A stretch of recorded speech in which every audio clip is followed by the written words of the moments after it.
اللہم صلی علی محمد وعلی آلہ وصحبہ وسلم۔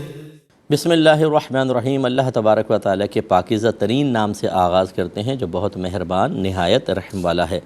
پچھلے پروگرام میں 2529 نمبر حدیث پاک ذکر کی تھی اور کچھ تشریح اس کی ہو گئی تھی۔ حضرت عمر بن خطاب رضی اللہ تعالیٰ عنہ بیان کرتے ہیں کہ نبی کریم صلی اللہ علیہ وسلم نے فرمایا کہ اعمال کا دار و مدار نیت پر ہے۔ اس پر ہم کافی تفصیلی کلام کر چکے ہیں، اور پھر سرکار نے فرمایا کہ ہر شخص کے لیے وہی ہوتا ہے جس کی اس نے نیت کی ہوتی ہے۔ اس سے ایک ہم ضابطہ بھی نکالتے ہیں الامور بمقاصدہا، کہ معاملات نیتوں کے ساتھ ہوتے ہیں، انسان کے مقاصد کے ساتھ ہوتے ہیں، یعنی جیسا مقصد ویسا عمل پر ثواب کا ترتب۔ تو نیت کے بدلنے سے بڑا فرق ہوتا ہے۔ اگر اللہ کی خاطر نیت کریں گے، اللہ کی رضا کے لیے عمل کریں گے تو ثواب ملے گا، اور اگر پبلک کو دکھانے یا سنانے کے لیے کریں گے تو ثواب نہ صرف ضائع ہوگا بلکہ آخرت میں عذاب بھی ہو سکتا ہے۔ یہ مسلم کی حدیث ہم نے آپ کو پہلے بھی سنائی تھی۔ نبی کریم صلی اللہ علیہ وسلم نے ارشاد فرمایا کہ بروز قیامت سب سے پہلے 3 اشخاص کا حساب و کتاب کیا جائے گا۔ ان میں سے ایک سخی ہوگا، دوسرا عالم و قاری ہوگا، اور تیسرا شہید ہوگا۔ طویل حدیث سے مختصر کرتا ہوں کہ اللہ ان تینوں کو بالترتیب بلائے گا، اور پہلے ان کو جو نعمتیں دی تھیں ان کا اعتراف کروائے گا۔ کیا یہ نعمتیں تمہیں ملی؟ کہیں گے ہاں اللہ تعالیٰ ملی۔ تو اللہ تعالیٰ فرمائے گا ان نعمتوں کے جواب میں تم نے کیا کیا؟ تو سخی کہے گا اللہ تعالیٰ میں نے تیرے لیے خوب مال خرچ کیا جہاں تو پسند کرتا ہے۔ اللہ تعالیٰ فرمائے گا تو نے جھوٹ کہا، تو نے اس لیے مال خرچ کیا تاکہ لوگ تجھے سخی کہیں، اور وہ تجھے کہہ لیا گیا، یعنی گئے تیرے عمل۔ اس کے بعد سرکار فرماتے ہیں اسے منہ کے بل گھسیٹ کر جہنم میں پھینک دیا جائے گا۔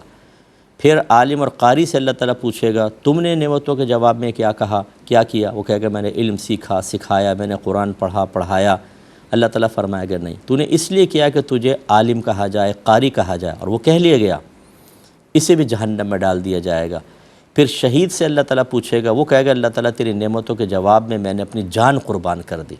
اللہ تعالیٰ فرمائے گا تو نے جھوٹ کہا، تو نے اس لیے جہاد کیا اور جان قربان کی تاکہ تجھے شہید کہہ لیا جائے، اور وہ کہہ لیا گیا، اسے بھی جہنم میں ڈال دیا جائے گا۔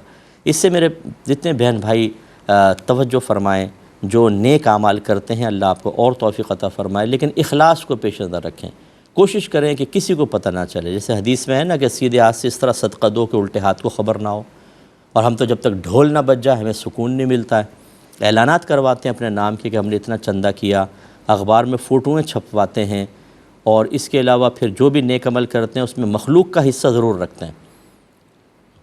مطلب اگر کوئی نیکی کا کام کوئی بھی کر رہے ہیں، تھوڑے پبلک متاثر ہو جائے، لوگ مروب ہو جائیں، تعجب خیز نگاہوں سے دیکھیں، کوئی مال شال مل جائے، کچھ میرا کام نکل جائے، پبلک میں سرداری حاصل ہو جائے، مرکز نگاہ بن جاؤں، تعریفات کریں لوگ، بڑے بڑے میرے القابات ہوں، مجھے مرکز محفل بنا دیا جائے، یہ جو فاسد خیالات ہیں اس کی وجہ سے جب آدمی عمل کرے گا تو نیت میں فساد ہے۔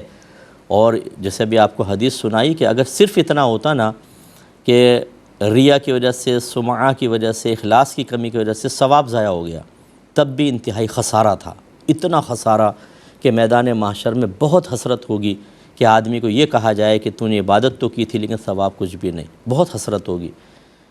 اور یہاں تو صرف حسرت نہیں ہے بلکہ نہ صرف ثواب ضائع بلکہ عذاب، اگر اللہ ناراض ہوا تو عذاب بھی ہے۔ اس لیے سابقہ زندگی کو ٹٹولیں۔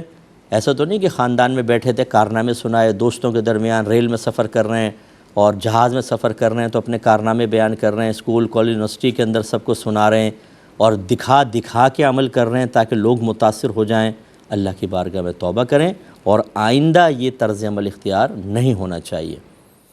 اور اسی کو نبی کریم صلی اللہ علیہ وسلم نے یہاں بیان فرمایا، وضاحت کرتے ہوئے کہ جس نے اللہ اس کے رسول کے لیے ہجرت کی تو اس کی ہجرت اللہ رسول کے راہ میں شمار ہوگی، اور جس نے اس لیے ہجرت کی تاکہ وہ دنیا کو حاصل کر لے، یا اس لیے ہجرت کی تاکہ عورت سے کسی عورت سے نکاح کر لے، تو اس کی ہجرت انہی کے لیے شمار ہوگی، یعنی پھر اس پہ ثواب کا ترتب نہیں ہوگا۔ اس لیے تھوڑا سا توجہ کیجئے، اور میں بھی کروں گا، مجھے بھی کرنا چاہیے ایک عالم کی حیثیت سے، جیسے اب میں یہ بیان کر رہا ہوں۔ اگر میں آپ کو متاثر کرنا چاہوں، جان بوجھ کر ایسے الفاظ ذکر کروں کہ آپ لوگ متاثر ہوں، کوئی تعریف کرے، تو یہ تو میں خسارہ، مجھ سے بڑا بیوقوف کوئی نہیں ہے کہ یہ آخرت کے قیمتی ہیرے ہیں، حوریں ہیں، جنت کے درجات ہیں، عزتیں ہیں، رفعتیں ہیں، سرکار کا پڑوس مل سکتا ہے، اور اس کو اتنے سستے داموں بیچ دیں کہ لوگ بس متاثر ہو جائیں، خوش ہو جائیں، تعریف کر دیں۔ ایسا ہونا نہیں چاہیے۔ لیکن جب انسان کے دل میں بگاڑ پیدا ہو جائے تو یہی قیمتی ہیرے آدمی اس طرح خرچ کر رہا ہوتا ہے، کوڑیوں کے مول خرچ کر رہا ہوتا ہے۔ یہ ایسا سمجھ لیں جیسے آپ کے پاس اتنا بڑی سونے کی گیند ہو اور آپ کنچے دیکھیں کانچ والے بڑے خوبصورت خوبصورت، آپ کہیں یار یہ دے دو اور یہ لے لو، ایسا۔ یا امام غزالی نے جیسے لکھا کہ بلا تمثیل کہ جیسے کوئی بادشاہ کے دربار میں جائے، بادشاہ اس کو موقع دے کہ آؤ ہم سے بات کرو، اور جب وہ وہاں پہنچے تو بادشاہ کو نہ دیکھے، نہ اس سے ہم کلام ہو، بلکہ بادشاہ کے غلام کو دیکھے اور اس کو راضی کرنے کی کوشش کرے۔ تو فرماتے ہیں کہ اس سے بڑا بیوقوف کون ہوگا کہ بادشاہ نے اس کو اپنے دربار میں رسائی دی، اسے بولنے کا موقع دیا، اور اگر وہ فریاد کرتا تو اس کی فریاد کو دور کرتا، اور یہ بادشاہ کو چھوڑ کر غلام کی طرف بڑھ گیا۔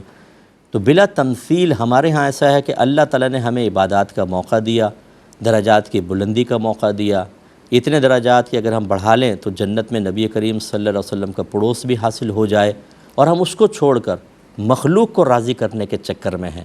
حاجی صاحب راضی ہو جائیں کہ جیب سے پیسہ نکل آئے، یہ میری تعریف کر لیں، یہ میرے نام کا بڑے بڑے القابات کے ساتھ اعلان کریں، مجھے اسٹیج کے اوپر بالکل مرکزی سیٹ کے اوپر بٹھایا جائے۔ تباہی ہے۔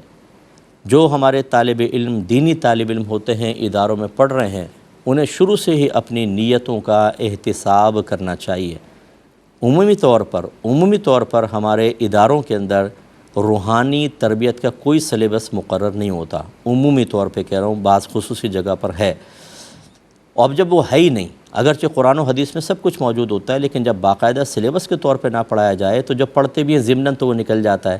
اس کے بعد وہی بچہ جب عالم دین بنے گا، پہلے وہ تابع ہوتا ہے کہ وہ کسی کے پیچھے چل رہا ہوتا ہے، پھر وہ متبوع بن جاتا ہے کہ لوگ اس کے پیچھے چل رہے ہوتے ہیں۔ اب اس میں اگر بڑے میں بگاڑ ہے تو یہی بگاڑ نیچے سرایت کر جاتا ہے اور خرابیاں پیدا ہوتی ہیں۔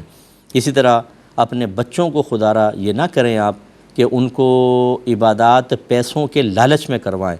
یہ شروع سے ہم بچوں کو بگاڑ دیتے ہیں، بیٹا نماز پڑھو گے 50 روپے دوں گا۔ کون سا کمال کیا آپ نے؟ اب وہ آپ اللہ کے لیے تو نہیں پڑھے گا، وہ تو 50 روپے کے لیے پڑھ رہا ہے، اور اس کا نتیجہ نکلے گا کہ آپ آج 50 روپے بند کر دیں، نماز چھوڑ دے گا۔ اور اگر آپ نے اسی طرح ہر عبادت کے اوپر پیسے مقرر کر کے یہ سمجھا کہ میں اس کو عبادت کی طرف مائل کر رہا ہوں، اور پھر آپ کو اصلاح کے طریقے بھی نہیں آتے، ان کی نیت کو درست کرنے کے طریقے بھی نہیں آتے، تو پھر گیا وہ کام سے۔ یہ لفظ میں نے آخر میں اس لیے کہا کہ نیت کے طریقے نہیں آتے، اس لیے کہ ہمارے زکوٰۃ کے مصارف میں ایک ہے مؤلفۃ القلوب، قرآن میں لکھا ہے مؤلفۃ القلوب۔ یہ وہ لوگ ہوا کرتے تھے کہ جو کافر تھے، ان کو بعض اوقات زکوٰۃ کی آفر کرتے تھے، ان کو پیسے دیتے تھے تاکہ وہ اسلام قبول کر لیں، اور بعض ایسے ہوتے تھے جو نئے نئے مسلمان ہوتے تھے، ان کو اور پیسہ دیا جاتا تھا تاکہ وہ اسلام میں پختہ ہو جائیں۔ تو اب بظاہر تو وہ پیسے کے لیے اسلام لا رہے ہیں، یا بظاہر پیسے لے کر استقامت پذیر ہو رہے ہیں، لیکن یہ شروع چونکہ اسلام کی بات تھی اس لیے یہ طریقہ بھی اختیار کیا گیا۔ لیکن ہوتا یہ تھا کہ نبی کریم صلی اللہ علیہ وسلم کی صحبت میں آنے کے بعد، سرکار کے کلام کے بعد، طرز عمل دیکھنے کے بعد، وہی لوگ اپنی نیت کی فوراً اصلاح کرتے، توبہ کرتے، اور جو مال لیا وہ اس سے زیادہ اللہ کی راہ میں خرچ کر دیتے۔ ہمارا المیہ یہ ہے کہ ہم ایک طریقہ اختیار کرتے ہیں، اس کے فسادات اور خرابیاں ذہن میں نہیں ہوتی، نہ اس کا تدارک ذہن میں ہوتا ہے۔ بچوں کو بگاڑا، حضرت نکل گئے اس طرف، اور بچے اسی خرابیوں کے اندر لگے ہوئے ہیں کہ ہر چیز کے لیے ان کو پہلے فائدہ بتاؤ، پھر وہ پھر وہ کام کریں گے، ورنہ اللہ کے لیے بغیر کسی مفادات کے کام کرنے کے لیے تیار نہیں ہیں۔ بڑی معذرت کے ساتھ یہ آخری بات اس میں ذکر کروں گا کہ ہم نے اپنی محافل میں بھی قوم کو اسی چیز کا عادی بنا لیا ہے۔ بعض اوقات ایسا ہوتا ہے کہ ہم عمرے کے ٹکٹوں کا اعلان کرتے ہیں، کھانے کا اعلان کرتے ہیں، ایکو ساؤنڈ ہونا چاہیے اور کوئی مشہور شخصیت آنی چاہیے تو لوگ آتے ہیں، ورنہ نہیں آتے۔ اگر آپ ان چیزوں کو ہٹا دیں کہ نہ عمرے کا ٹکٹ ہوگا، نہ کھانا ہوگا، نہ کوئی بڑی شخصیت آ رہی ہے، پھر دیکھیں محفل میں 8-10 آدمی بیٹھے ہوں گے، باقی تھوڑے بہت بچے ہوں گے اور وہ بھی چلے جائیں گے۔ تو یہ کیا ہے؟ ہم نے اس کا مطلب ہے کہ اللہ کی رضا کی خاطر لوگوں کو جمع کرنے کا اہتمام کرنا چھوڑ دیا ہے۔ اب ہم یہ چٹکلے چھوڑتے ہیں، لوازمات پیدا کرتے ہیں تاکہ ہماری محافل کامیاب ہوں، کثیر پبلک نظر آئے۔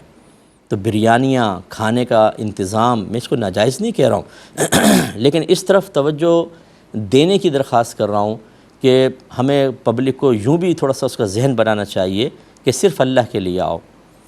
اگر ایک کوئی فرض کر لیں کہ کوئی بہت ہی مشہور عالم دین ہے، زبردست تقریر کرتے ہیں، ان کو سننے کے لیے 1000 آدمی آ جائے گا، لیکن آپ لوکل کوئی عالم دین کھڑا کر دیں، کوئی پوسٹر پہ بڑا نام نہ ہو، عمومی طور پہ لوگ نہیں آتے۔ جو آنے کا ارادہ رکھتا ہے وہ بھی نہیں آتا۔ بھئی کیوں نہیں آ رہے آپ؟ اللہ کی رضا کی خاطر تو پروگرام ہو رہا ہے، اللہ کی ہی باتیں بیان ہوں گی قرآن حدیث کی، کیوں نہیں آ رہے؟ یا اپنا موڈ نہیں ہو رہا، مشہور آدمی تو کوئی ہے ہی نہیں۔ اس کا مطلب رضا الہی نہیں ہے، موڈ ہے، نفس کے مشورے ہیں، طبیعت کا میلان دیکھتے ہیں ہم۔ یہ جو ہم نے خرابی معاشرے میں دیکھی ہے، بہت خطرناک خرابی ہے، ہم سب کو مل کر اس کی بھی اصلاح کرنے کی ضرورت ہے۔ اگلے باب کی طرف آتے ہیں، باب اذا قال رجل لعبده هو للہ ونوى العتق والاشہاد فی العتق، یعنی کسی شخص نے آزاد کرنے کی نیت سے اپنے غلام سے کہا کہ وہ اللہ کے لیے ہے، تو وہ آزاد ہو گیا اور اس پر گواہ بنانا چاہیے۔ 2530 نمبر حدیث پاک ہے، حضرت ابو ہریرہ رضی اللہ تعالی عنہ بیان کرتے ہیں کہ جب وہ اسلام لانے کے ارادے سے نکلے تو ان کے ساتھ ان کا غلام بھی تھا۔ راستے میں وہ دونوں ایک دوسرے سے بچھڑ گئے، پھر اس کے بعد جب حضرت ابو ہریرہ آئے تو ان کا غلام بھی آ گیا۔ اس وقت وہ نبی کریم صلی اللہ علیہ وسلم کے پاس بیٹھے ہوئے تھے، تو رحمت کونین صلی اللہ علیہ وسلم نے حضرت ابو ہریرہ رضی اللہ تعالی عنہ سے فرمایا کہ لو یہ تمہارا غلام بھی آ گیا ہے۔ حضرت ابو ہریرہ رضی اللہ تعالی عنہ نے عرض کی کہ میں آپ کو گواہ کر کے یہ کہتا ہوں کہ یہ آزاد ہے۔ راوی کہتے ہیں کہ اس وقت حضرت ابو ہریرہ رضی اللہ تعالی عنہ نے یہ شعر پڑھا جس کا ترجمہ ہے، ہائے وہ کتنی لمبی اور تکلیف دہ رات تھی جس نے مجھے دارالکفر سے نجات دلائی تھی۔ تو یہ دیکھیں کہ آپ نے کیا کہا، میں آپ کو گواہ کر کے کہتا ہوں کہ یہ آزاد ہے۔ تو گواہ بنانے کا حدیث میں تو 2 چیزوں کا ذکر تھا کہ یہ لفظ کہے کہ میں نے اللہ کے لیے، یہ اللہ کے لیے ہے ایک، اور ایک ہے کہ گواہ بنا لو، تو یہ حدیث اس پہ ہے۔ تو حضرت ابو ہریرہ رضی اللہ تعالیٰ عنہ جب ایمان لائے تو اپنے غلام کو بھی ساتھ لائے تھے، وہ بھی مسلمان ہوا، اس کو آپ نے آزاد کیا اور آپ بھی دائرہ اسلام میں داخل ہوئے۔ تو لیکن یہ ذہن میں رکھیں کہ یہ کوئی لازم نہیں ہوتا گواہ بنانا، یہ مطلب استحبابی حکم ہے یا استحباب ہے کہ چلو جی آپ گواہ بنا لیں، ورنہ گواہ کرنا کوئی ضروری نہیں ہوتا، آزادی اس کے بغیر بھی مرتب ہو سکتی ہے۔ اگلی حدیث کی طرف آتے ہیں، 2531 نمبر، اور حضرت ابو ہریرہ رضی اللہ تعالی عنہ ہی اس کے راوی ہیں، کہتے ہیں کہ جب میں نبی کریم صلی اللہ علیہ وسلم کی خدمت میں حاضر ہوا تو میں نے راستے میں شعر پڑھا، وہی جو بھی میں نے آپ کو عرض کیا کہ ہائے وہ کتنی لمبی اور تکلیف دہ رات تھی جس نے مجھے دارالکفر سے نجات دلائی تھی۔ حضرت ابو ہریرہ نے بتایا کہ میرا غلام راستے میں مجھ سے بھاگ گیا تھا، پس جب میں نبی کریم صلی اللہ علیہ وسلم کی خدمت میں پہنچا تو میں نے آپ سے بیعت کی، پس جس وقت میں آپ کی خدمت میں تھا تو اچانک میرا غلام بھی وہاں آ گیا، تو مجھ سے نبی کریم صلی اللہ علیہ وسلم نے فرمایا کہ اے ابو ہریرہ یہ تمہارا غلام ہے۔ میں نے کہا کہ یہ اللہ کے لیے آزاد ہے، پس میں نے اس کو آزاد کر دیا۔ تو یہ بڑی بات ہوتی ہے۔ صحابہ کرام علیہم الرضوان کہ میں آپ سے گزارش کرتا ہوں کہ ان کی حیات طیبہ کا مطالعہ کریں اور اس ماحول میں چلے جایا کریں، آپ دیکھیں کہ وہ کس قدر پریشانیوں کے عالم میں تھے، قسم پرسی کے عالم میں، شدت والے ماحول میں، لیکن انہوں نے دین کے لیے بڑی قربانیاں دی ہیں۔ اور آج ہمیں تو گھر بیٹھے آرام سے دین مل گیا ہے، انہوں نے تو اپنے آپ کو دین کے لیے وقف کیا، اولاد کو وقف گویا کہ کر دیا، اپنے مال و متاع راہ دین میں خرچ کر دیے، اور ہماری حالت یہ ہے کہ ہماری دنیاوی کوئی ضروریات ہوں یا واہ واہ ہو تو اس میں ہم لاکھوں روپے خرچ کر دیتے ہیں، لیکن اللہ کی رضا کی خاطر خرچ کرتے ہوئے ہمارے ہاتھ تنگ ہو جاتے ہیں۔ مسجدوں میں نہیں دیں گے پیسہ، غلط جگہوں پر دے دیں گے۔ ایک آدمی کرکٹ کا ٹورنامنٹ کروانے کے لیے پیسہ دے سکتا ہے، لیکن مسجد کی تعمیر کے اندر دیتے ہوئے بعض اوقات بخل محسوس ہوتا ہے۔ یہاں اگر 50 روپے دے گا، دوسرے مقام پہ 50,000 خرچ کر دے گا۔ قرآن کے قاری صاحب کو 500، 1000، 2000 روپے دیں گے۔ اے لیولز، او لیول کے ٹیچر کو 50,000 روپے سے اس کو سیلری رکھ دی جائے گی، یا ٹیوشن فی اس کی بھری جائے گی۔ تو اب میں یہ نہیں کہہ رہا ہوں کہ آپ قاری صاحب کی بھی 50,000 کر دیں، لیکن دین کی کوئی تو اہمیت ہماری نگاہوں میں ہونی چاہیے۔ اور اسی طرح جب اللہ کے راستے میں خرچ کرنے کی باری آئے تو ذرا دل کو بڑا کرنا چاہیے۔ لیکن میں اپنے بھائی بہنوں سے تمام سے گزارش کرتا ہوں کہ جب ہم اس قسم کی ترغیب دیتے ہیں، مجھے خوف یہ ہوتا ہے کہ چونکہ ترغیب پہ الحمدللہ بہت سارے عمل بھی کرتے ہیں، خوف کس چیز کا ہوتا ہے؟ غلط مقام پر پیسہ دے دینے کا، یہ بھی ہوتا ہے۔ اور پھر بعد میں پتہ چلتا ہے جی پیسہ ضائع ہو گیا، کھا گیا آپ کا پیسہ، اور جہاں پہ آپ نے کہا تھا وہاں ضائع ہو گیا۔ اس لیے تھوڑا سا مشورہ کر لیا کریں، جو معتدل اچھے علماء ہیں جن کو آپ سمجھتے ہیں کہ وہ اچھا مشورہ دیں گے، کسی بھی اپنی ذاتی غرض سے بالا تر ہو کر ان سے ذرا مشورہ کر لیں، وہ بتائیں فلاں جگہ خرچ کریں تو بہت اچھی بات ہے۔ میں ہمیشہ عموماً مشورہ دیتا ہوں کہ جہاں دینی طالب علم پڑھ رہے ہوں، عالم مفتی بن رہے ہوں، عالم مفتی اور پر اخلاص ہوں، وہ اللہ کے لیے پڑھ رہے ہوں، اور یہ مطلب پتہ چلے گا اب جب کسی پر اعتماد کریں گے، کوئی محتمی بھی بتا سکتا ہے آپ کو کہ یہ بچے اخلاص سے پڑھ رہے ہیں، ان کو عالم بنوا دیں، مفتی بنا دیں، بہت بڑا ثواب جاریہ ہو سکتا ہے۔ لیکن ہر گھومنے پھرنے والے کے ہاتھ میں پیسہ نہیں دیا جاتا، جو صاحب علم نہیں ہے اس کو نہیں دیا جاتا۔ بعض لوگ کہتے ہیں جی ہم زکوٰۃ باہر سے بھیج دیتے ہیں، ہماری امی ڈسٹریبیوٹ کر دیتی ہیں، بہن کر دیتی ہیں، خالہ کر دیتی ہیں، ماموں کر دیتے ہیں۔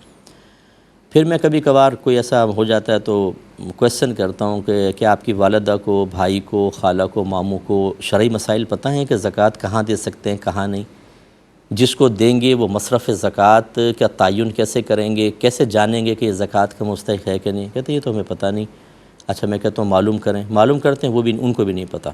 جو آیا دے دیا، جس نے آ کے تعریف کر دی امی نے اس کو زکوٰۃ دے دی، جس نے آ کے گھر کا تھوڑا کام کر دیا اس ماسی کو زیادہ پیسے زکوٰۃ کے مد میں دے دیے۔ اس طرح کر کے وہ اپنی اغراض، اپنے ذاتی مفادات، مستحق اگر یہ موڈ کا نہیں ہے، طبیعت مائل نہیں ہوتی، اس کو نہیں دیں گے۔ یہ بڑی خدمت کرتی ہے، تعریف بھی کرتی ہے، اس کو ہر مہینے زکوٰۃ دے دیں گے بچی کی۔ آپ یہ کیا کر رہے ہیں؟ آپ اپنی زکوٰۃ ایسے لوگوں کے ہاتھ میں دے رہے ہیں، خود ان کو استعمال کا طریقہ نہیں آتا۔ صرف اس لیے دے رہے ہیں کہ وہ آپ کی والدہ ہیں، وہ آپ کے ماموں ہیں، خالہ ہیں، ان رشتوں کی وجہ سے۔ اس میں بھی ذرا دیکھ لیا کریں کہ ایسا نہ ہو کہ آپ دیں اور وہ غلط جگہ دے کر آپ کی زکوٰۃیں ضائع کر رہا ہوں۔ تو میں صرف سمجھانے کے لیے عرض کر رہا ہوں، ضروری نہیں کہ ہر ایک کوئی غلطی دے رہا ہو، لیکن ایک دفعہ تحقیق کر لیں کہاں دے رہے ہیں، کس کو دے رہے ہیں، یہ تحقیق بہت ضروری ہے۔ اور کچھ کویسچن کر کے دیکھیں نا کہ آپ کو پتہ چلے کہ واقعی ان کو اتنا شعور ہے کہ ہمیں زکوٰۃ کا وکیل بنایا گیا تو ہم صحیح جگہ دے رہے ہیں کہ نہیں دے رہے ہیں، یہ بہت ضروری ہوتا ہے۔ میں آپ سے پوچھتا ہوں کہ یہ بتائیے کہ کیا اگر والدہ کو ڈرائیونگ نہیں آتی آپ گاڑی دے دیں گے ان کو کہ بھی میری والدہ ہے ڈرائیونگ کر لیں؟ کبھی بھی نہیں۔ کیوں نہیں؟ یہ اپنے آپ سے پوچھئے۔ تو زکوٰۃ کیسے حوالے کر دیتے ہیں؟ سوچ اس کے اوپر۔ اللہ تعالیٰ عمل کی توفیق عطا فرمائے، آمین۔ وآخر دعوانا ان الحمدللہ رب العالمین۔